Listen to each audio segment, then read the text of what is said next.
Yo yo yo yo yo, halo semuanya, gimana nih kabarnya lur? Semoga dalam keadaan sehat dan mood yang baik-baik aja ya lur ya. Jadi kali ini Mimin bakalan ngelanjutin dong gua series yaitu Martial Master. Dan buat teman-teman yang mungkin baru gabung, Mimin saranin untuk nonton bagian sebelumnya dulu, linknya ada di deskripsi. Sebelum kita lanjut, bolehlah ya untuk di subscribe tipis-tipis agar kalian tidak ketinggalan video-video berikutnya. Oke, nggak usah berlama-lama lagi, siapkan kopi, luluskan kaki, hormati gurumu, sayangi temanmu, cintai pacarmu, itulah tandanya kita masuk ke intro. Let's go.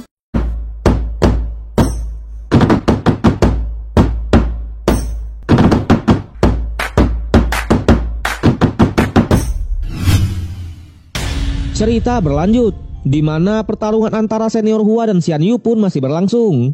Di sana terlihat pertarungan mereka cukup imbang. Serangan demi serangan dikeluarkan, sampai Xian Yu mengeluarkan teknik badai angin saljunya. Senior Hua yang melihatnya mencoba menahannya, tapi sayang teknik badai salju masih sangatlah kuat. Terlebih lagi Xian Yu juga memanfaatkan situasi dan memberikan serangan telak. Alhasil bisa dipastikan kalau Xian Yu berhasil memesan tiket ke babak yang berikutnya ya cuk ya. Kemudian turnamen pun terus berlanjut. Di sana terlihat orang-orang dari faksi Guisan bisa menang dengan mudah. Tentu Lord Qin Chen yang melihatnya juga cukup kaget, karena kekuatan dari mereka ini hampir lebih tinggi dari para jenius dinasti Wei. Sedangkan di arena, kali ini adalah giliran dari Wu Shuang lah yang akan bertarung. Di sana ia juga bertemu dengan orang dari faksi Guisan yaitu Lao Wu. Jelas Wu Shuang yang memegang titel jenius dinasti Wei lagi-lagi meremehkan musuhnya itu. Tapi terlihat Lao Wu juga tak gentar sama sekali. Bahkan di sana ia malah menyinggung balik ya cuk ya. Alhasil pertarungan di antara mereka pun tak bisa dielakkan. Terlihat pertarungan mereka juga cukup imbang. Di sana semua serangan Wu Shuang berhasil ditahan oleh Lao Wu. Bahkan Doi sampai bisa menyerang balik. Lord Qin Chen yang melihatnya lagi-lagi dibuat kaget, karena teknik yang digunakan oleh Lao Wu tadi sangat mirip dengan teknik pembakaran darah yang dilakukan oleh Nian Wuji dulu. Balik lagi ke arena, di mana Lao Wu langsung mengeluarkan serangan terbaiknya yaitu cakar darah iblis surgawi. Wu Shuang yang melihatnya juga tak tinggal diam. Di sana ia membuktikan kalau title jenius miliknya bukanlah sebuah figuran. Jelas dengan teknik kipas kematiannya ia berhasil memesan tiket ke babak yang berikutnya. Namun Tian Yu yang melihatnya lagi-lagi memprovokasi dengan mengatakan kalau Wu Shuang sedikit mencoreng reputasi mereka sebagai jenius, karena memang ia agak lama memenangkan pertandingannya. Waduh. Sementara di arena, kali ini adalah giliran dari Wang Ximing yang akan bertarung. Di sana ia bertemu dengan salah satu praktisi dari dinasti Wei lagi. Terlihat pertarungan mereka juga tak kalah seru, jual beli serangan tetap terjadi. Tapi jelas dengan teknik niat pedangnya yang sudah matang, bukanlah hal yang sulit untuk Wang Ximing memenangkan pertandingan. Dengan ini bisa dipastikan kalau ia juga memesan tiket ke babak yang berikutnya. Lord Qin Chen yang melihatnya lagi-lagi dibuat kagum karena perkembangannya yang sangat pesat. Terlebih lagi dengan niat pedangnya, Ximing berhasil membentuk gaya pedang yang cukup unik. Tapi meskipun begitu, ia bilang seberapa jauh Ximing bisa maju itu tergantung pada dirinya. Sedangkan di arena, terlihat lagi-lagi orang dari faksi Guisan yang bertarung. Jadi Doi ini bernama Jiao Zi. Di sana ia bertemu dengan orang dari dinasti Wei yang bernama Wang Dong. Tentu Jiao Zi yang melihatnya malah langsung menyuruh Wang Dong untuk menyerah. Alhasil semua pun dibuat kesal. Di sana orang-orang faksi Guisan mengatakan semenjak kekalahan dari Lao Wu tadi Jiao Zi sangatlah marah. Sementara di arena, Wang Dong yang melihat Jiao Zi meremehkannya juga tak tinggal diam dan langsung mengeluarkan serangannya. Tapi sayangnya hanya dengan satu gerakan Jiao Zi berhasil mengcounter serangan itu.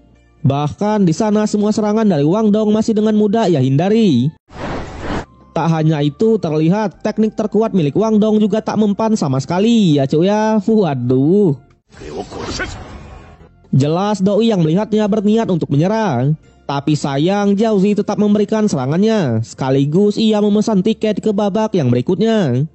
Setelah itu Jiao Zi juga menghampiri para jenius dinasti Wei dan sedikit menyinggung mereka. Tentu semua yang melihatnya sedikit bertanya-tanya, sejak kapan faksi Guisan memiliki jenius seperti ini? Di sana mereka beranggapan kalau pertahanan milik Jiao Zi ini mungkin saja sudah mencapai tingkat Martial Ancestor. Sementara di luar, Raja Lingwu juga dibuat kaget karena memang ketua faksi Guisan kemarin sudah dihancurkan oleh dinasti mereka. Tentu jika Jiaozi ini beneran orang dari faksi Guisan, takutnya pasti akan merepotkan. Sedangkan Qin Chen sendiri ia juga dibuat kagum karena kekuatan dari Jiaozi tadi. Di sana ia yakin kalau Jiaozi ini pasti bukan orang dari faksi Guisan. Setelah itu terlihat turnamen pun masih berlanjut. Di sana satu persatu praktisi berhasil dikalahkan. Tapi untungnya di babak yang kedua ini, para praktisi dari 5 kerajaan masih bertahan semua. Bahkan sampai ke babak yang ketiga yaitu 24 besar. So, karena 12 orang lah yang akan terpilih untuk mendapatkan warisannya, jadi mereka hanya membutuhkan 1 kemenangan lagi. Dan tak lama si patung pun mengumumkan kalau babak ketiga pun sudah dimulai. Terlihat kali ini para praktisi bertarungnya secara bersamaan. Di sana Lord Qin Chen dengan telepatinya, ia langsung mengingatkan Siming untuk berhati-hati. Karena memang musuhnya yang kali ini tidaklah lemah.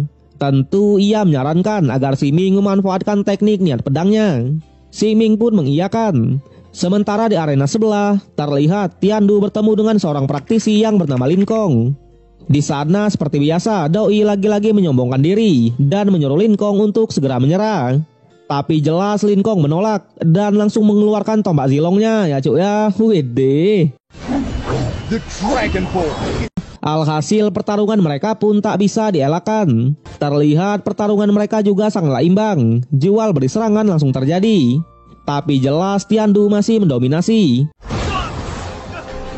Namun tanpa diduga Lin Kong tak menyerah begitu saja dan terus-terusan memberikan perlawanannya. Kali ini Doi mengeluarkan teknik terkuatnya yang sudah ia latih selama 3 tahun, yaitu teknik cahaya tombak. Jelas tanpa keraguan sedikit pun ia sangat pede untuk mengalahkan Tiandu ini. Tapi sayangnya Tiandu benar-benar seorang jenius ya cuk ya. Terbukti hanya dengan 1 serangan Doi berhasil memesan tiket ke babak 12 besar. Wede. Alhasil semua yang melihatnya semakin memujinya. Sementara di arena pertarungan terus berlanjut. Di sana praktisi dari sekte Liuxian yang bernama Meng Xinju juga berhasil lolos. Sedangkan di arena sebelah, pertarungan Wang Ximing juga tak kalah sengit. Terlihat mereka berdua sudah sama-sama terluka parah. Tapi di sana musuhnya menolak untuk menyerah dan mengeluarkan serangan terkuatnya yaitu hujan petir. Ximing yang melihatnya mencoba menahannya, karena memang ia bisa sampai sejauh ini juga butuh perjuangan yang sangat besar. Oleh karena itu ia tak mau kalah di sini. Alhasil dengan tekadnya yang kuat itu, Ximing berhasil bangkit dan memberikan serangan balik. Dengan ini bisa dipastikan kalau Ximing menjadi praktisi pertama dari 5 kerajaan yang memesan tiket ke babak 12 besar. Tentu Lord Qin Chen dan kawan-kawan yang melihatnya juga ikut senang. Di sana Lord Qin Chen juga memberikannya sebuah pil dan menyuruh Ximing untuk memulihkan diri terlebih dulu. Sementara praktisi lain melihat Ximing bisa menang, mereka tampak tak percaya dan masih saja meremehkannya. Singkat cerita, turnamen pun terus berlanjut. Terlihat satu persatu para praktisi mulai masuk ke arenanya. Di sana kali ini adalah giliran dari Ling San, yang tanpa diduga ia bertemu dengan musuh yang sangat kuat yaitu Si Tu Seng. Lord Qin Chen yang melihatnya sudah mengetahui kalau Ling San kemungkinan akan kalah, karena memang Si Tu Seng ini merupakan praktisi dengan kultivasi terkuat di turnamen ini. Tentu Ling San yang sekarang takutnya bukanlah lawan darinya. Alhasil ia pun langsung beranggapan, di ronde yang kali ini Jiaozi dari faksi Guisan dan Si Tu Seng lah yang akan melaju ke babak 12 besar. Dan benar saja, terlihat Jiaozi berhasil menang dengan mudah. Tak hanya dia, praktisi dari dinasti Wei juga berhasil menang. Dan kali ini adalah giliran dari Ling San. Di sana meskipun perbedaan kekuatan yang cukup jauh, Ling San masih bisa memberikan perlawanannya. Tapi pada akhirnya ia tetap kalah juga ya cuk ya. Kemudian turnamen pun berlanjut lagi. Dan kali ini adalah giliran dari Lord Qin Chen kita, yang tanpa diduga ia bertemu dengan praktisi yang bernama Xiao Jinghong. Di sana melihat musuhnya adalah Lord Qin Chen, Doi sedikit meremehkannya dan mengatakan kalau ia pasti akan mengalahkan Qin Chen hanya dengan 3 serangan. Waduh. Lord Qin Chen yang mendengarnya juga sedikit menyinggungnya, yang membuat ia pun tambah marah dan langsung mengeluarkan teknik topan awannya. Tapi jelas teknik itu masih belumlah cukup untuk Lord kita. Terlihat Qin Chen masih dengan mudah menahan serangan itu. Alhasil Xiao yang melihatnya tambah kesal dan mengeluarkan teknik terkuatnya yaitu kejutan awan tak terkalahkan. Waduh. Namun sayangnya tak sesuai dengan namanya. Terbukti tekniknya itu masih bisa di-counter oleh Lord Qinchen. Tak hanya itu, di sana hanya dengan satu serangan, Lord Qinchen juga berhasil memesan tiket ke babak 12 besar. Widih. Jelas semua yang melihatnya langsung dibuat kaget. Tian Yi juga akhirnya mengerti alasan Qinchen menentang para jenius mereka. Sementara Tiandu sendiri ia juga cukup kagum. Tapi meskipun begitu, Doi berharap bertemu dengan Lord kita. Sedangkan di arena, Xian Yu juga berhasil memesan tiket dengan mudah. Di sisi lain, turnamen antar murid pun masih berlangsung. Di sana, praktisi yang bernama Wei Qingsan bertarung sangat sengit dengan praktisi dinasti Wei. Terlihat serangan demi serangan dikeluarkan, tombak Zilong versus kekuatan binatang. Namun di sana, Qingsan cukup mendominasi pertarungan. Bahkan tombak Zilong musuhnya tak bisa menembus pertahanannya. Alhasil, para tetua yang melihatnya cukup kaget, karena memang tombak Zilong ini harusnya benar-benar kuat. Sementara di arena, kali ini giliran dari Qingsan lah yang memberikan serangannya terus-menerus. Yang tanpa diduga walaupun cukup kewalahan, Doi masih bisa berdiri dan melawan. Yang pada akhirnya ia pun mengeluarkan teknik terkuatnya, yaitu tombak ilahi awan dan api. Tapi sayangnya serangan itu masih bisa ditahan oleh Qingsan. Bahkan dengan teknik naga berbrandnya ia juga mengcounter serangan itu. Namun terlihat sebelum Doi terjatuh, ia juga melemparkan tombaknya ke arah Qingsan, yang membuat walaupun Qingsan menang, ia juga menerima luka yang cukup parah. Setelah itu pertandingan terakhir sebelum babak 12 besar pun akan segera dimulai. Di sana para praktisi sedikit bertanya-tanya, termasuk Lord Qinchen kita, karena memang dari 6 orang yang tersisa, Tian Yi dan Leng Wushuang masih belum bertanding. Jadi masih ada kemungkinan mereka akan bertemu. Sementara di arena, para praktisi pun mulai masuk ke sana. Di sana terlihat Jiaozi dari faksi Guisan bertemu dengan Cecungu dari dinasti Wei. Yang tanpa diduga Cecungu ini malah meremehkan Jiaozi dan mengatakan kalau ia sudah pasti menang. Waduh. Tapi di sana Jiaozi yang mendengarnya hanya tersenyum tipis ya cuy ya. Cerita berlanjut di mana turnamen masih berlangsung. Di sana Cecungu dari dinasti Wei bertemu dengan praktisi dari faksi Guisan yaitu Gu Ying. So, jadi yang bernama Jiaozi itu adalah yang rambut panjang ya cuk ya. So sorry karena di part kemarin Mimin nyebut Doi ini adalah Jiaozi. Oke lanjut. Tentu hanya dengan satu serangan Gu Ying berhasil memesan tiket ke babak 12 besar. Sedangkan di arena lain, Tian Yi yang juga bertemu dengan Cecungu dari dinasti Wei juga dengan mudah memenangkan pertandingannya. Tak hanya dia, Wushuang dengan teknik kipasnya juga memesan tiket ke babak yang berikutnya. Dengan ini bisa dipastikan kalau 12 besar peserta turnamen pun sudah terkumpul. Tentu mereka semua sudah berhak mendapatkan warisan dari reruntuhan ibu kota selatan kuno. Di sana si patung menjelaskan, dari 12 besar ini akan bertanding lagi sampai menjadi 6 orang. Dan dari 6 orang akan diambil 3 terbaik untuk menentukan siapa yang terkuat. Widih. Setelah itu ia pun menyuruh semuanya untuk beristirahat dengan memberikan mereka cahaya penyembuhan. Jelas Si Ming yang melihatnya sangat kaget, karena memang hanya dengan cahaya itu semua luka-lukanya langsung disembuhkan.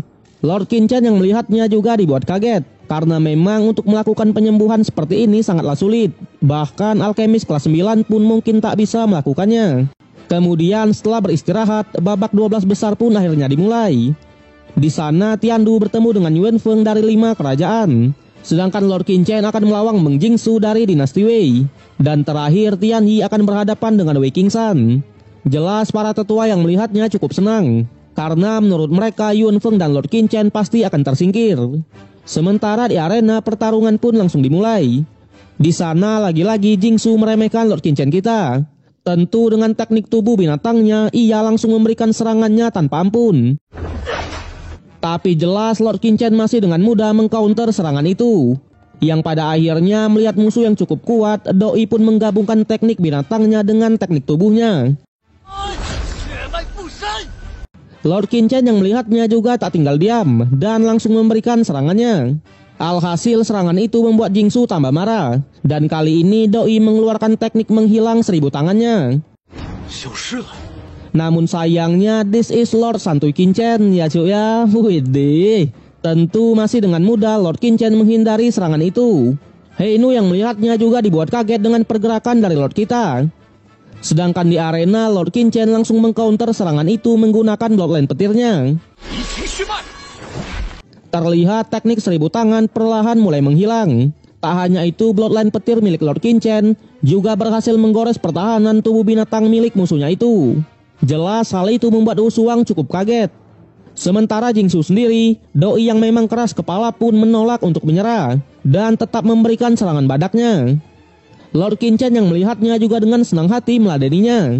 Yang pada akhirnya dengan teknik pedang petirnya, Lord Qin Chen menjadi praktisi pertama yang memesan tiket ke babak 6 besar. Di sana para tetua yang tadinya meremehkan Qin Chen langsung dibuat diam ya cuy ya. Sedangkan Heinu sendiri melihat perkembangan Qin Chen yang semakin bagus, ia cukup panik. Di sana ia bilang, selesai turnamen ini mau tak mau Lord Qin Chen sudah harus dibunuh. Waduh, danger nih Lord. Balik lagi ke arena, di mana pertarungan Yun Feng versus Tiandu pun akhirnya dimulai.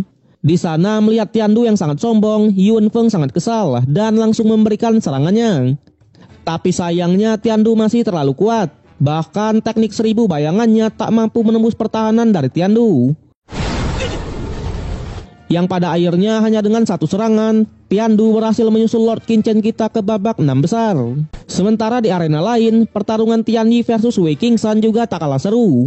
Di sana serangan demi serangan dikeluarkan, tapi jelas Tianyi masih dengan mudah menahan semua serangan itu.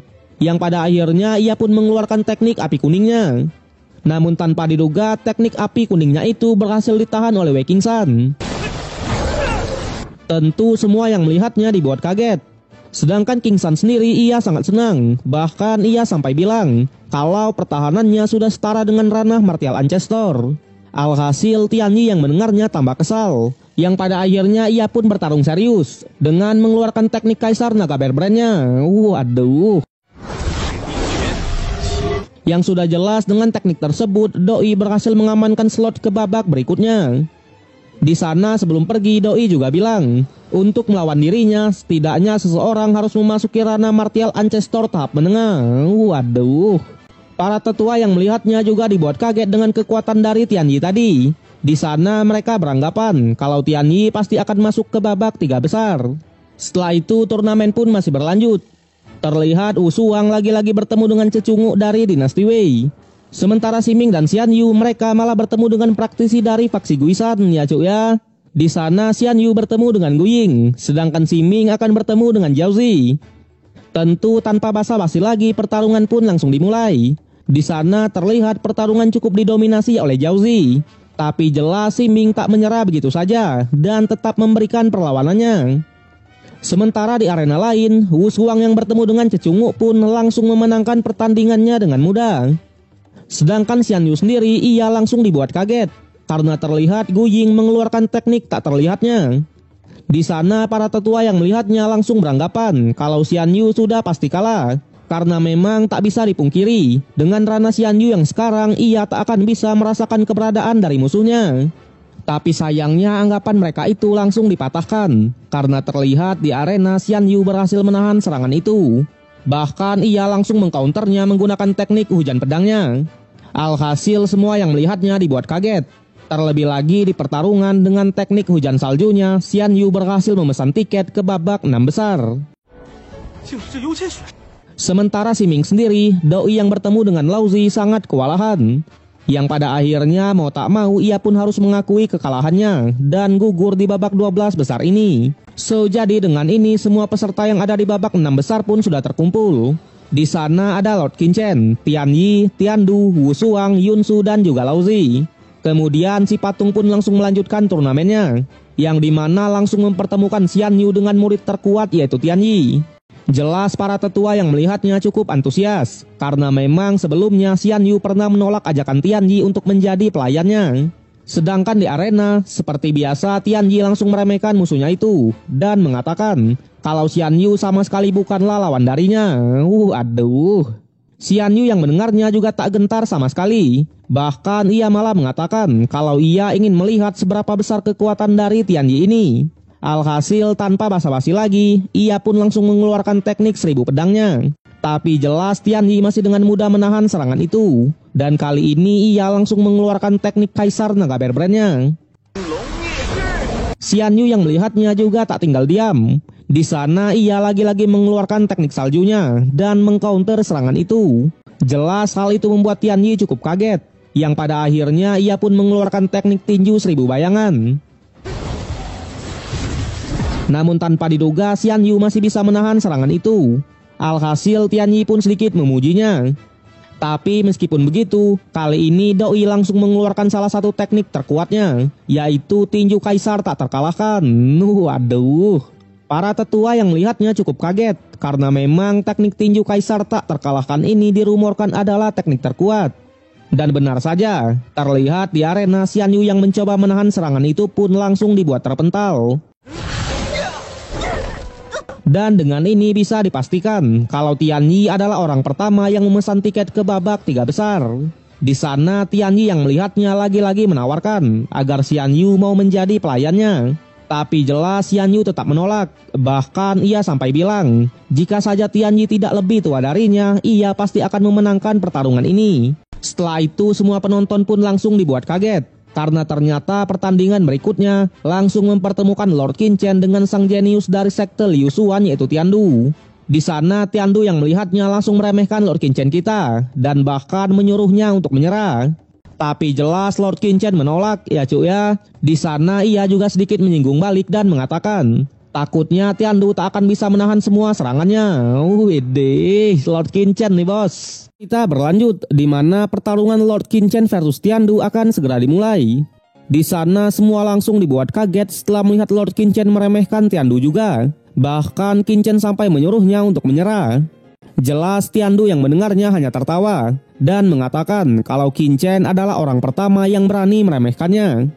Tapi meskipun begitu Doi juga bilang kalau Lord Qin Chen bukanlah apa-apa. Aduh. Alhasil pertarungan pun tak bisa dielakkan. Di sana Tiandu langsung mengeluarkan teknik cakarnya. Namun tentu Lord Qin Chen juga masih dengan mudah menahan serangan itu. Yang pada akhirnya Doi pun mengeluarkan teknik cakar 1000 bayangan. Tapi sayang lagi-lagi serangannya itu tak berpengaruh banyak kepada Lord Qin Chen kita. Bahkan Qin Chen sampai bilang kalau julukan jenius milik Tiandu hanyalah sebuah pajangan. Aduh, hajar Lord. Alhasil Tiandu yang mendengarnya tambah marah. Dan kali ini ia pun langsung bertarung serius dengan mengeluarkan teknik tapak pengendali alam semestanya. Lord Qin Chen yang melihatnya juga tak tinggal diam. Di sana tanpa basa-basi ia pun juga mengeluarkan teknik pedang maharajanya. Yang tanpa diduga Lord Qin Chen berhasil menahan serangan itu. Jelas para tetua yang melihatnya cukup kaget. Sedangkan di arena setelah menahan serangan tadi, Qin Chen pun akhirnya memberikan serangan balik menggunakan pedang petirnya. Dan kali ini giliran dari Tiandu lah yang mencoba menahan serangan dari Lord kita. Tapi sayangnya this is Lord Santuy Qin Chen ya cuy ya. Widih. Jelas hanya dengan sedikit tiki-takanya Qin Chen berhasil memberikan serangannya. Tentu di sana Doi lagi-lagi sedikit meremehkan Tiandu yang selalu menyebut dirinya sebagai seorang jenius. Sementara Tiandu sendiri ternyata Doi belum menyerah dan tentunya kali ini ia benar-benar marah besar ya cuy ya.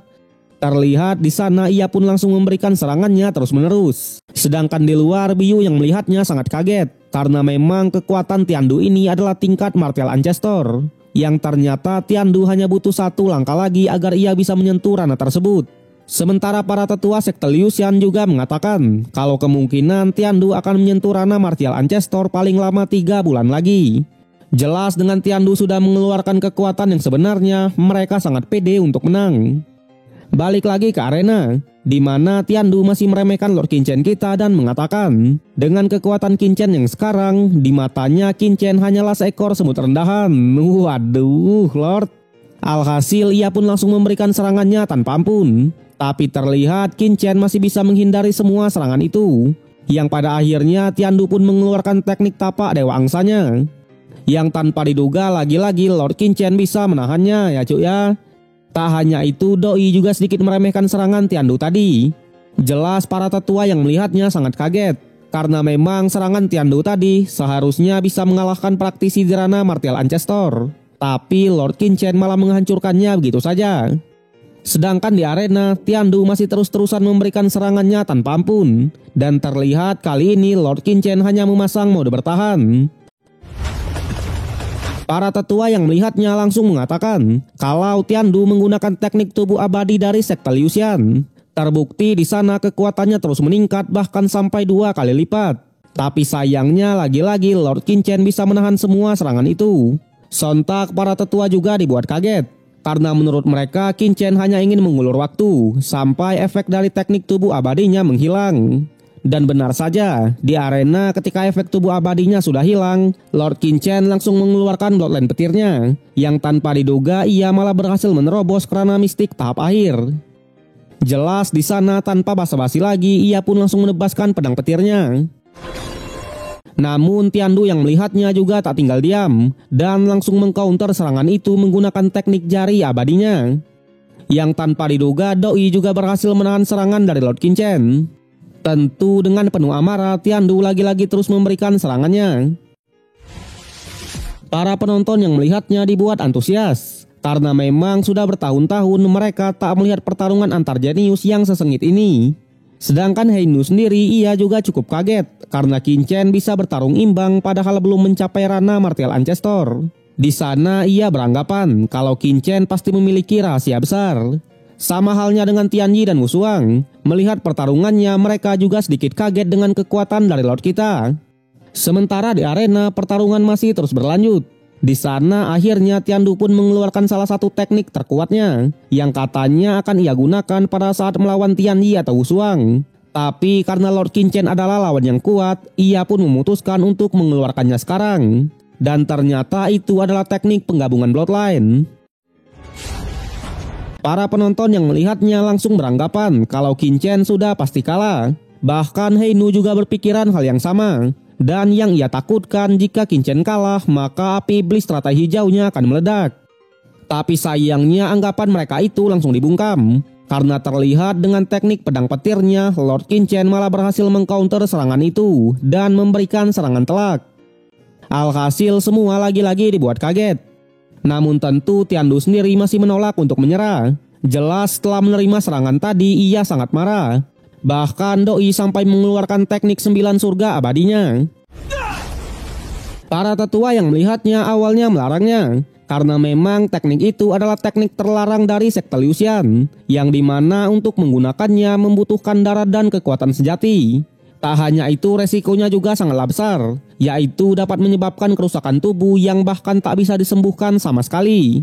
Balik lagi ke arena, di mana Tiandu langsung menyerang Lord Qin kita. Namun jelas Lord Santuy juga tak tinggal diam dan langsung mengcounternya dengan teknik guntur 9 surganya. Alhasil bentrokan pun langsung terjadi. Terlihat pertarungan mereka awalnya masih cukup imbang, sampai Lord Qin pun bertarung dengan serius. Dan tentunya hanya dengan sedikit tiki-takanya, Tiandu tak bisa berbuat banyak. Bahkan di sana ketika Tiandu mau menyerang, Lord Santuy langsung mengeluarkan bloodline petirnya. Yang pada akhirnya mau tak mau Tiandu pun harus mengakui kekalahannya. Di sana Qin yang memang sangat kesal pun sedikit meremehkannya dan menyebutnya lebih buruk dari pecundang. Waduh. Jelas para tetua sekte Liu Xian yang melihatnya sangat marah. Tapi Lord Qin malah dengan sengaja menyinggung mereka juga. Yang pada akhirnya dengan tendangan Ronaldonya, Qin pun memberikan serangan akhir. Dengan ini bisa dipastikan kalau babak 3 besar sudah diisi oleh 2 orang, yaitu Qin dan Tianyi. Terlihat di sana Tiandu benar-benar terluka parah. Namun para tetua masih cukup santuy, karena memang Tiandu tetap akan mendapatkan warisan dari ibu kota selatan kuno, yang sudah jelas pasti akan menyembuhkan luka-lukanya. Sedangkan di arena pertandingan terakhir di babak 6 besar pun akhirnya dimulai, di mana akan mempertemukan Wushuang versus Laozi. Terlihat di sana keduanya sama-sama saling menyinggung satu sama lain, sampai Laozi memberikan serangannya terlebih dulu. Namun sayang Wushuang yang melihatnya langsung mengeluarkan teknik menghilangnya atau teknik tubuh tanpa bayangan.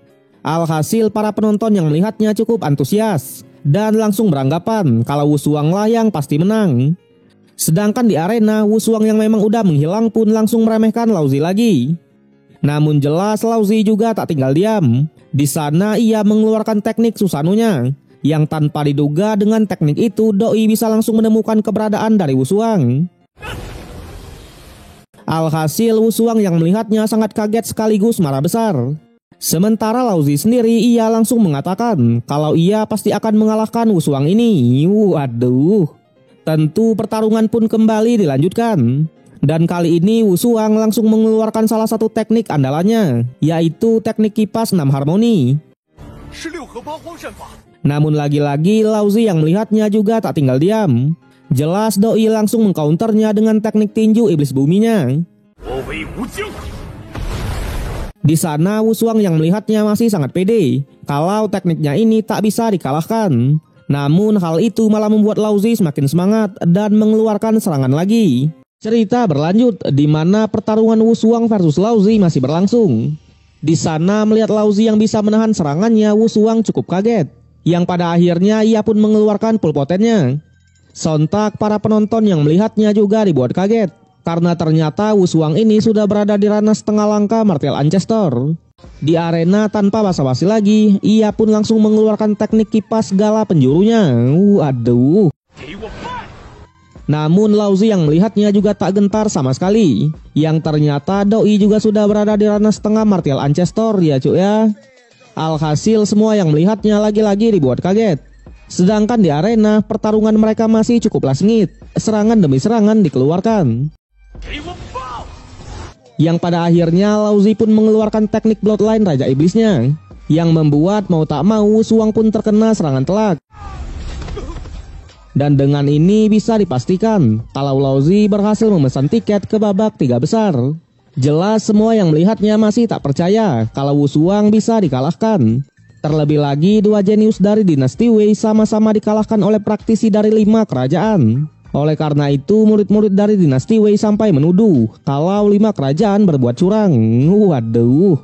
Para tetua faksi Guisan yang melihatnya langsung menyinggung mereka semua. Yang ternyata tetuanya sudah berada di ranah martial ancestor.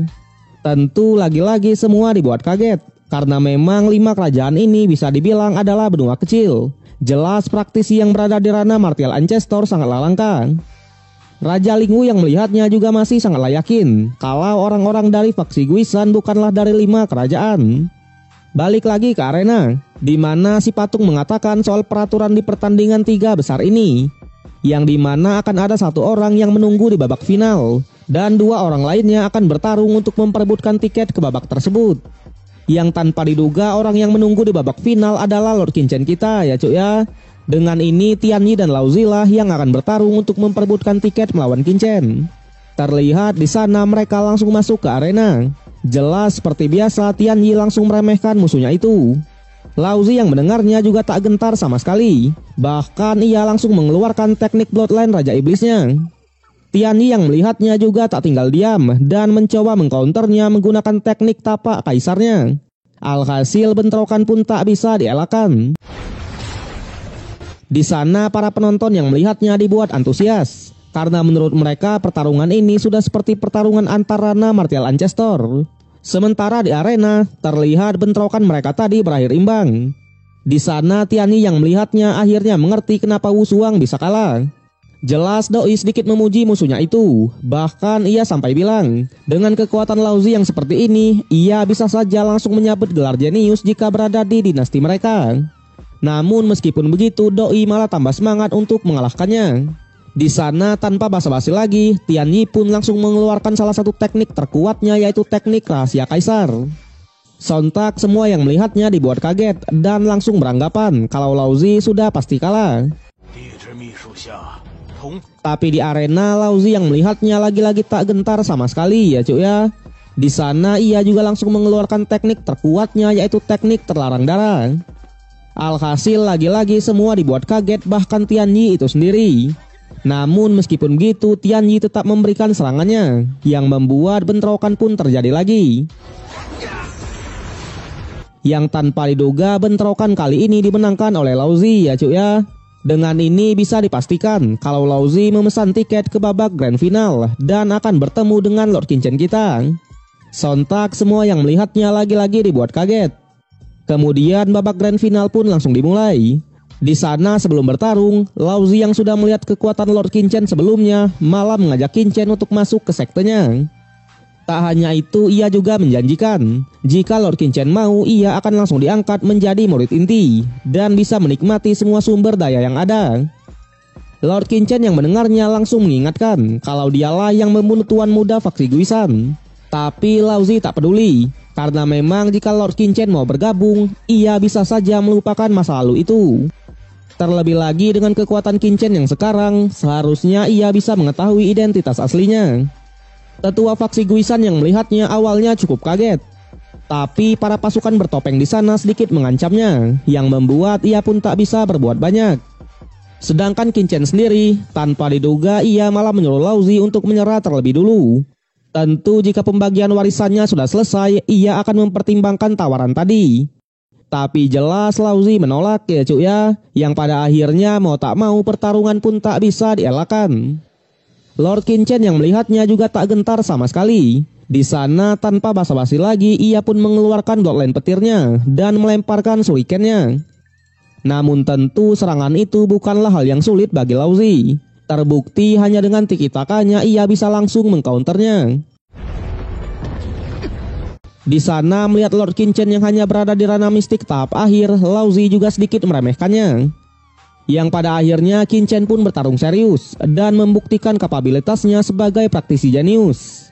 Terlihat di sana dengan teknik bloodline petirnya, Qin Chen berhasil memberikan perlawanan yang cukup sengit.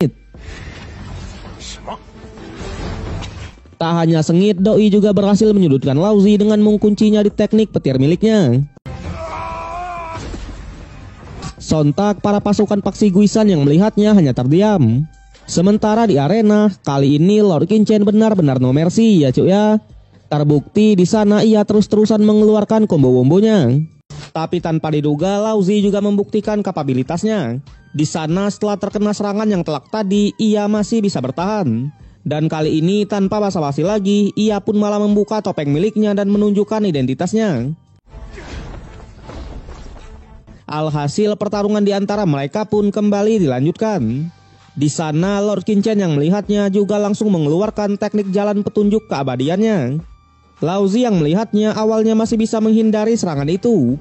Tapi sayang karena Qin Chen bisa mengendalikan pedangnya itu, mau tak mau Doi pun sedikit terluka. Sontak hal itu membuatnya semakin marah dan langsung mengeluarkan teknik larangan darah sama seperti saat melawan Tianyi tadi. Para penonton yang melihatnya langsung beranggapan kalau Qin Chen sudah pasti kalah. Karena memang Tianyi aja, praktisi yang digadang-gadangkan jenius di turnamen ini, juga tak bisa menahan serangan itu. Tapi jelas this is Lord Santuy Qin Chen ya cuy ya. Widih. Tentu dengan teknik pedang petirnya ia bisa menahan serangan itu. Tak hanya menahan, tanpa diduga Lord Qin Chen bisa mengcounter serangannya dan kembali mengeluarkan shurikennya. Laozi yang melihatnya juga tak tinggal diam dan mencoba mengcounter balik. Namun sayang shuriken milik Lord Qin Chen tetap berhasil melukainya. Sontak Laozi sangat kaget dan sedikit bertanya-tanya siapa sebenarnya Lord Qin Chen kita. Tapi di sana Qin Chen hanya bilang kalau ia adalah Master Bloodline dari 5 kerajaan. Tentu semua yang mendengarnya dibuat kaget. Bahkan Tianyi akhirnya mengakui kalau di atas langit masih ada langit ya cuk ya. Sedangkan Heinu sendiri, Doi yang melihatnya akhirnya mengerti kenapa Qin Chen bisa menghancurkan semut kinya kemarin dan bahkan api teratai iblis. Tapi meskipun begitu, ia masih menganggap pasti ada master yang hebat di belakang Lord kita itu. Jelas mau tak mau ia tetap akan membunuh Lord Qin Chen kita dan menjauh dari 5 kerajaan. Waduh, danger nih Lord. Balik lagi ke arena. Di sana Laozi yang melihat semuanya menolak untuk menyerah.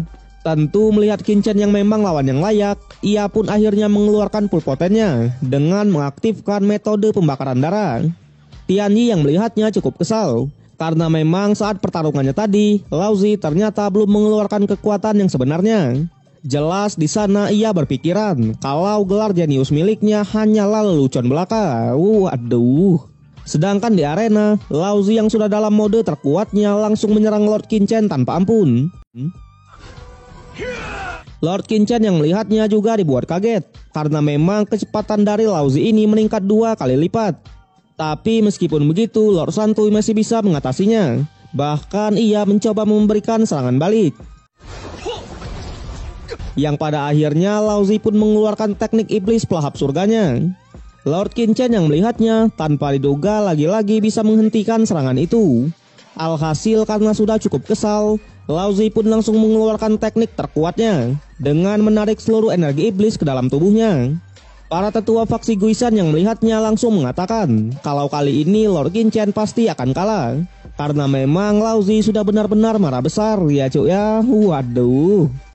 Cerita berlanjut di mana pertarungan epik antara Lord Qin Chen dan Laozi masih berlangsung. Di sana sama seperti part kemarin, Laozi langsung mengeluarkan teknik terkuatnya dan menyerap semua energi iblis ke tubuhnya. Lord Qin Chen yang melihatnya juga tak tinggal diam dan langsung mengeluarkan kekuatan mentalnya, yang tanpa diduga dengan mata Sharingannya, Qin Chen berhasil mengcounter serangan iblis. Dan dengan ini bisa dipastikan kalau Qin Chen lah adalah raja dari turnamen ini. Wede.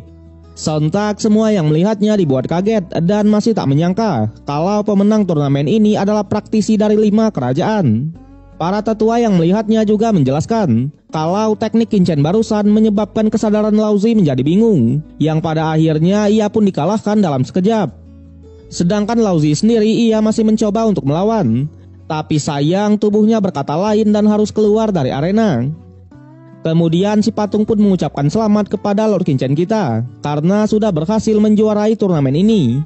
Di sana Yunsu yang melihatnya juga dibuat kaget dan sedikit mengingat soal pertemuan pertamanya bersama Lord Qin Chen dulu. Setelah itu si patung pun menyuruh semua peserta yang masuk 12 besar untuk naik ke atas, karena memang ia akan membagikan semua warisannya. Sesampainya di atas, mereka semua langsung dikagetkan karena tiba-tiba langitnya langsung menjadi gelap dan ada bintang-bintang seperti papan catur. Tak hanya itu, mereka semua juga langsung dihadapkan di depan bintang-bintang tersebut. Si patung yang melihatnya lagi-lagi mengucapkan selamat kepada mereka semua. Di sana ia bilang kalau ia sudah sangat lama sekali menunggu momen ini, yang ternyata bintang-bintang ini adalah permainan langit peninggalan nenek moyang ibu kota selatan kuno. Jadi ibu kota selatan kuno ini merupakan salah satu yang terkuat di zaman kuno dunia Tianwu, di mana pada zaman dulu banyak seni bela diri dunia Tianwu yang terlahir. Bahkan ada master yang meninggalkan dunia Tianwu untuk melakukan perjalanan antar bintang. Namun tak lama tiba-tiba mereka mendapatkan serangan invasi dari praktisi asing yang membuat peperangan pun langsung terjadi. Pada saat itu semua orang bersatu, bahkan hampir seluruh praktisi dari dunia Tianwu ikut bertarung melawan para musuh. Tapi sayangnya tak bisa dipungkiri kekuatan praktisi asing itu terlalu kuat, yang membuat beberapa dari mereka ada yang menyerah. Namun tanpa diduga di tengah-tengah peperangannya, para praktisi asing itu pun malah pergi begitu saja, yang pada akhirnya beberapa dari mereka pun masih bisa bernafas. Tapi tak bisa dipungkiri mereka juga kehilangan banyak ras manusia termasuk praktisi kelas atas. Dan sejak saat itulah nenek moyang ibu kota selatan kuno mendirikan tempat warisan ini hanya untuk menjaga warisannya agar tidak terlupakan. Si Ming yang mendengar semua cerita itu pun juga dibuat kaget, karena memang ia tak menyangka kalau benua Tianwu ini dulunya sempat terjadi peperangan yang sangat mengerikan. Sedangkan Qin Chen sendiri, doi yang mendengarnya dibuat kagum karena memang para praktisi zaman dulu berhasil memberikan perlawanannya. Kemudian setelah cerita yang cukup panjang tadi, si patung pun akhirnya memulai pewarisannya, yang dimana hadiahnya tergantung dengan performa mereka pada saat turnamen tadi. Terlihat semuanya langsung mendapatkan benih spiritual dari ibu kota selatan kuno. Tapi di sana karena Lord Qin Chen memenangkan turnamennya, maka ia mendapatkan benih emas dengan kualitas yang paling bagus. Sedangkan yang lain mendapatkan benih perak dan benih putih sesuai dengan peringkatnya masing-masing. Jadi benih spiritual ini bisa meningkatkan kekuatan mereka secara drastis. Di sana si patung juga meminta agar mereka semua menjaga soal rahasia ini untuk menghindari perang yang tak perlu. Kemudian para praktisi pun mulai menyerap benih spiritual tadi. Dan benar saja ketika mereka menyerapnya, terlihat kekuatan mereka beneran meningkat secara drastis. Sontak semua yang melihatnya dibuat kaget dan langsung fokus untuk berkultivasi. Setelah itu si patung kembali memberitahukan kalau ia akan mengadakan sebuah turnamen lagi, yang dimana kali ini mereka diharuskan untuk menembus permainan dan keterampilan rahasia di tempat itu. So, jadi siapapun yang berhasil menjadi juaranya, maka ia akan mendapatkan kemampuan yang tidak main-main, yaitu dapat mengendalikan seluruh ibu kota selatan kuno ya cuk ya. Jelas semua yang mendengarnya sangat antusias dan kembali semangat untuk bersaing di dalam turnamen yang kali ini. Di sana mereka pun mulai masuk ke dalam permainannya. Sedangkan di luar terlihat lagi-lagi muncul bayangan seseorang yang mengatakan kalau kebangkitan klan mereka masih ada harapan. Sementara di dalam, Lord Qingchen yang sudah masuk ke dalam permainannya langsung dibuat kaget oleh sebuah pola rahasia. Karena memang pola itu bukanlah sebuah formasi atau larangan. Tapi meskipun begitu, Lord kita masih berhasil memecahkan pola tersebut sehingga ia bisa melangkah ke ruangan yang berikutnya. Sontak si patung dan bayangan yang melihatnya cukup kaget karena Qingchen sangat cepat sekali memecahkan pola itu. Balik lagi ke Lord Qingchen, di mana di ruangan berikutnya ia lagi-lagi bertemu dengan sebuah pola rahasia. Tentu doi yang melihatnya langsung beranggapan kalau turnamen yang kali ini hanya untuk menguji pemahaman pola mereka. Jelas tanpa basa-basi lagi ia pun kembali untuk memecahkan pola tersebut. Tapi kali ini polanya benar-benar aneh, karena memang ketika Qingchen memecahkannya, di alam bawah sadarnya ia langsung dibawa ke suatu tempat dan melihat mata seseorang. Sontak doi sangat kaget. Namun meskipun begitu, Qingchen juga berhasil memecahkan pola tersebut dan berhasil melangkah ke ruangan yang berikutnya. Di ruangan yang kali ini, Lord Qingchen malah ditemui oleh sebuah pola yang sudah rusak. Tapi jelas doi yang memang seorang master pun masih dengan mudah untuk memperbaiki pola tersebut ya cuk ya. Kemudian Lord Qingchen malah langsung dibawa ke suatu tempat, di mana di sana ia melihat aliran sungai dengan kekuatan sejati. Sontak Qingchen yang melihatnya cukup kaget dan mencoba untuk menyerap kekuatan tersebut. Tapi tanpa diduga ketika ia mau menyerapnya, malah dialah yang hampir terserap oleh sungainya itu. Yang pada akhirnya ia pun mengurungkan niatnya itu. Di sana Qingchen beranggapan mungkin saja ibu kota selatan kuno menyuruh mereka untuk mengamati kekuatannya terlebih dulu sebelum mereka langsung menyerap kekuatannya. Alhasil ia pun memutuskan untuk bermeditasi dulu dan kemudian baru mencoba untuk menyerap kekuatannya. Dan benar saja, terlihat kali ini doi langsung berhasil. Di sana Qingchen menyadari kalau teknik bloodline petir miliknya seperti menyatu dengan kekuatan sejati. Sedangkan di tempat lain, seorang praktisi yaitu Si Tuseng, ia menjadi orang pertama yang harus gugur di turnamen yang kedua ini. Di luar ia langsung melaporkan kepada tetuanya kalau ia sudah gagal.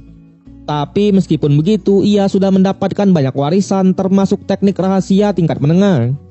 Sontak tetuanya yang mendengarnya sudah sangat senang dan mengajak semua pasukannya untuk segera pergi.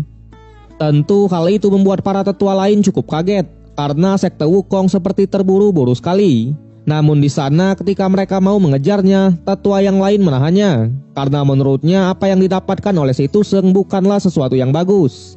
Jelas mereka masih menunggu orang-orang dari 5 kerajaan untuk dirampok ya cuk ya. Waduh. Sementara Qingchen sendiri setelah ia menyerap kekuatan tadi, kali ini ia sudah berada di tempat yang lain. Dan terlihat ia malah bertemu dengan sebuah pola yang menunjukkan gambar latihan. Sontak lagi-lagi Lord Qingchen dibuat kaget dan beranggapan kalau itu adalah teknik Maharaja 9 bintang. Jelas ia cukup antusias karena memang di kehidupannya yang sebelumnya ia belum pernah melihat gambaran ini. Tentu tanpa basa-basi lagi ia pun langsung mencoba untuk melatihnya. Sedangkan si patung sendiri di luar terlihat baru permainan milik Lord Qingchen yang berhasil diaktifkan, yang menandakan Lord kita sudah sampai di akhir permainannya. Di sana si bayangan yang melihatnya juga dibuat kagum. Tapi meskipun begitu ia juga bilang kalau permainan yang terakhir ini sangatlah sulit. Bahkan hanya orang-orang tertentulah yang bisa melewatinya. Balik lagi ke Lord Qingchen, di mana ketika ia mencoba melatih tekniknya tadi ia merasa aneh karena memang teknik itu sangatlah sulit untuk distabilkan. Yang pada akhirnya Lord Qingchen pun iseng mengeluarkan pola rahasia yang ia pelajari sebelumnya.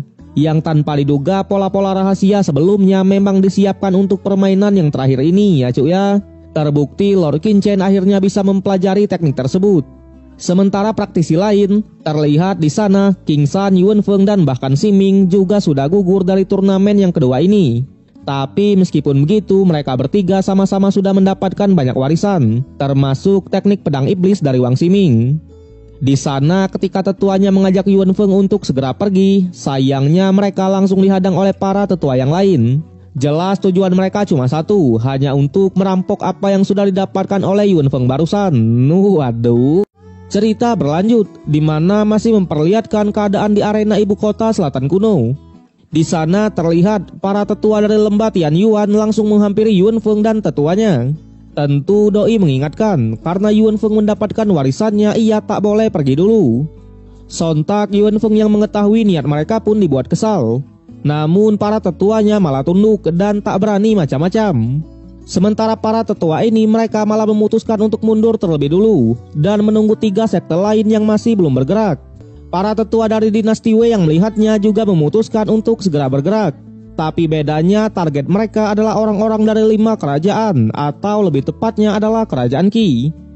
Sontak para murid yang melihatnya awalnya berniat melawannya, tapi Raja Lingwu malah menghentikannya dan merendahkan diri. Alhasil para tetua ini pun langsung menganggap kalau mereka semua adalah sampah. Jelas Siming yang mendengarnya tak terima dan mencoba memberikan serangannya. Tapi sayang tak bisa dipungkiri, karena para tetua ini sudah berada di ranah martial ancestor, mereka pun tak bisa berbuat banyak. Bahkan Siming yang tadinya sudah mendapatkan warisan pun bukanlah lawan mereka. Tapi untungnya di sela-sela pertarungan itu, Heinu malah membantu kerajaan Qi. Sontak para tetua ini cukup kaget dan sedikit menyinggungnya. Namun tentu Heinu malah menyinggung balik, yang membuat pertarungan pun lagi-lagi tak bisa dielakkan. Yang sudah jelas hanya dengan satu serangan, Heinu berhasil menanamkan racun ke tangan dari wakil ketuanya. Yang pada akhirnya karena sudah tersudut, mereka pun memutuskan untuk mundur. Tentu Raja Lingwu dan semua murid yang melihatnya sangat berterima kasih atas bantuan itu. Di sana Heinu mengatakan, karena mereka semua adalah teman dari Lord Qin Chen, maka mereka adalah temannya juga. Waduh. Yang ternyata doi berpikiran, jika ia bisa mendekati mereka semua, maka kemungkinan untuk merebut api iblis teratai hijau dari Lord Santuy akan semakin mudah. Sedangkan para tetua dari dinasti Wei tadi hanya dibuat diam dan merasakan sakit terkena racun tersebut. Dan tak lama di arena terlihat Yunsu akhirnya keluar dari turnamennya. Di sana sang ayah yang melihatnya langsung bersiap-siap, karena terlihat para tetua dari lembah Tianyuan kembali menghampiri mereka. Sementara di dalam turnamennya, terlihat Lord Santuy masih bermeditasi dan mencoba untuk menguasai teknik maharajanya. Di sana karena Lord Qin Chen cukup kesulitan untuk menguasainya, ia pun mencoba untuk menggunakan bloodline petirnya, yang tanpa diduga hal itu malah efektif. Bahkan karena bloodline petir itu jugalah membuat benih spiritualnya juga bereaksi dan kembali masuk ke tubuhnya. Sontak si patung yang melihatnya lagi-lagi dibuat kagum. Karena memang setelah bertahun-tahun lamanya, akhirnya ada seseorang yang berhasil mempraktekkan latihan yang ditetapkan oleh leluhur mereka. Sedangkan yang lain, 3 jenius dari dinasti Wei, mereka harus gugur dari turnamen ini. Lagi-lagi hanya tersisa Lord Qin Chen dan Lao Zi. Di sana karena mereka sudah berdua, jadi merekalah yang memenangkan turnamen ini. Tentu si patung bilang setelah mereka mengembangkan benih spiritualnya, maka akan membuka sebuah kunci harta karun. Lord Qin Chen yang mendengarnya langsung beranggapan, jika ini harus dikembangkan lagi, takutnya akan butuh waktu yang lama. Dan mungkin harus menunggu 5 tahun juga sampai reruntuhannya terbuka lagi. Setelah itu karena mereka berdua lah yang bertahan sampai akhir, si patung juga memberikan mereka sebuah hadiah lagi, yaitu keterampilan rahasia teknik pedang kerajaan. Kemudian karena semua sudah selesai, si patung pun membubarkan semuanya dan menutup reruntuhannya. Di sana terlihat beberapa sekte yang melihatnya ada yang memutuskan untuk segera pergi.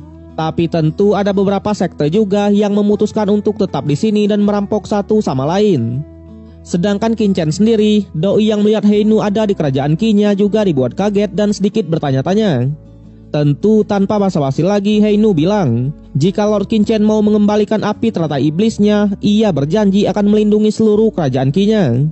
Tapi sayangnya Lord Qin Chen tak butuh perlindungannya ya cuy ya. Alhasil ia pun benar-benar tak akan membantu kerajaan mereka. Sementara Tiandu sendiri ia langsung menceritakan semua yang ia dapat kepada tetuanya. Sontak tetua yang mendengarnya juga dibuat kaget. Di sana karena Lord Qin Chen lah yang keluar paling akhir, jadi ia beranggapan kalau Qin Chen pasti mendapatkan teknik terbaik dan mungkin teknik rahasia tingkat surgawi. Oleh sebab itu, karena mereka tak berani menyenggol faksi Guisan, mereka pun langsung berniat untuk merampok kerajaan Qi. Terlebih lagi dari yang mereka lihat, Heinu sudah tidak melindungi kerajaan Qi ya cuy ya.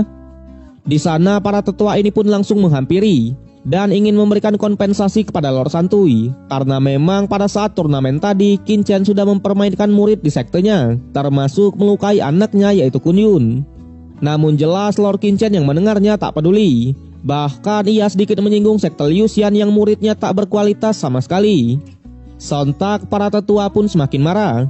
Di sana karena Lord Qin Chen tak mau memberikan penjelasannya, maka mereka akan membunuh semua murid di kerajaan Qi tanpa sisa. Waduh, ngeri nih. Lord Qin Chen yang mendengarnya langsung mengingatkan soal aturan benua. Tapi tetua bilang kalau aturan benua hanya tidak memperbolehkan seseorang menindas kekuatan bawah. Tentu karena Lord Qin Chen sudah mengalahkan anaknya atas dasar dendam pribadi, maka ia pasti akan menghancurkan kerajaan Qi ini. Tapi sebelum itu Doi juga memastikan dan menyuruh Heinu untuk tidak ikut campur. Heinu yang mendengarnya juga sudah tak peduli dengan kerajaan Qi.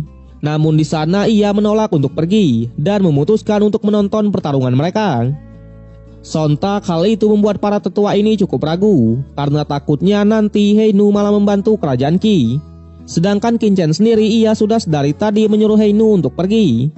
Yang pada akhirnya karena Heinu tetap menolak untuk pergi, para tetua ini pun membagi tugas dan mencoba menyerang Qin Chen terlebih dulu.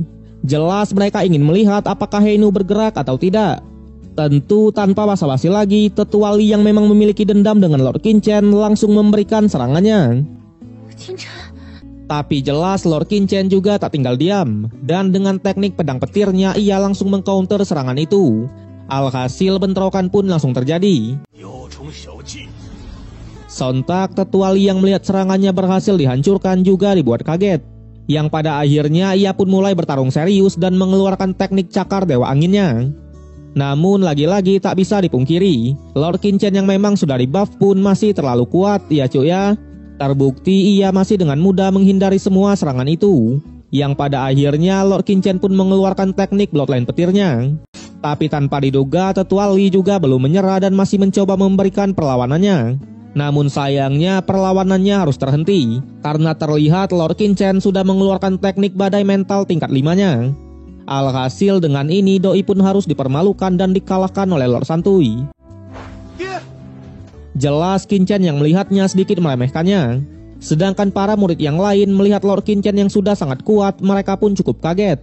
Bahkan para tetua juga dibuat kagum dengan pemenang turnamen kematian ini. Sementara Heinu sendiri, Doi yang melihatnya malah semakin ketar-ketir melihat perkembangan dari Lord kita.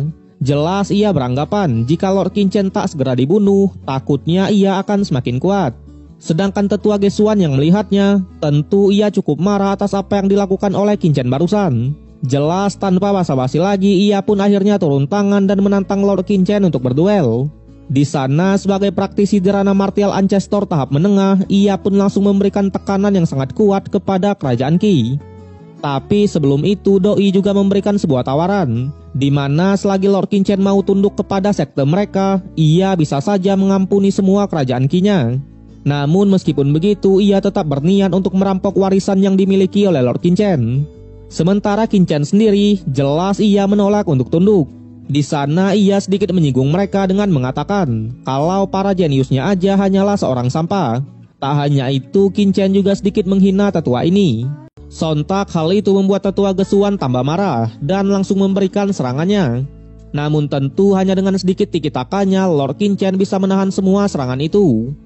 Sedangkan Heinu sendiri, ia masih memberikan Lord Qin Chen kesempatan untuk menyetujui permintaannya tadi. Jelas jika Lord Qin Chen mau memberikan teratai api iblisnya, ia pasti akan membantu kerajaan mereka. Tapi sayangnya Lord Qin Chen tetap menolak dan langsung membuktikan kalau ia beneran tak membutuhkan bantuannya. Di sana ia langsung mengeluarkan teknik yang baru saja ia dapatkan, yaitu gelembung petir ya cuy ya. Alhasil tetua Gesuan yang tadinya sangat pede pun langsung terkena serangan telak. Jelas hal itu membuatnya semakin marah dan langsung memberikan serangan lagi. Namun sayang Lord Qin Chen yang melihatnya lagi-lagi mengcounternya, dan bahkan kali ini ia benar-benar memberikan serangan terus-menerus.